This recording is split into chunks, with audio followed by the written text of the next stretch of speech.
கர்த்தருக்கு ஸ்தோத்திரம். இந்த நாள் ஜெபத்திற்குள்ளே நம்ம கடந்து போகலாம். கிருபையும் இரக்கமும் தயவும் பரிசுத்தமும் உள்ள நல்ல ஆண்டவரே, ஆசீர்வதிக்கிற இந்த காலையில நீதிமானுடைய சந்ததி ஆண்டவரே அப்பத்திற்கு அழிந்து திரிந்தது இல்லைன்னு சொல்லி நாங்கள் இந்த நாளில் இந்த வசனத்தை தியானித்தோம்.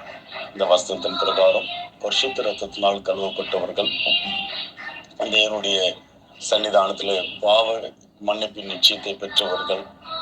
தேவனே, ஒரு நாளும் நான் இளைஞனாக இருந்தேன், முதிர் வயது உள்ளவனும் ஆனேன், நீதிமனுடைய சந்ததி அப்பத்துக்கு இறைந்து திரிந்ததை நான் காண்பது இல்லை என்று சொல்லப்பட்ட அந்த வசனத்தின் பிரகாரம் ஆண்டவரே, ஒருவரும் யாதொரு குறைவும் காணாதவர்களாய் கர்த்தரை காத்துக்கொள்ளும்படி ஜெபிக்கிறேன். குறிப்பாக இந்த வீடியோ காண்கிறவர்களுடைய வாழ்க்கையில ஆண்டவரே, அவர்கள் போகிற குறைவின் பாதைகளாக இருந்தாலும் தேவன் அதை மாற்றி நிறைவாய் அவர்களை வழிநடத்தும்படி நான் ஜெபிக்கிறேன். இந்த நாளை ஆசீர்வதியும் பாதுகாத்துக் கொள்ளும். ஒவ்வொருவருடைய வாழ்விலும் அற்புதங்களும் அதிசயங்களும் காணப்படணும். பரிசுத்த ரத்தம் ஒவ்வொருவரையும் பரிசுத்தமாக்கட்டும்.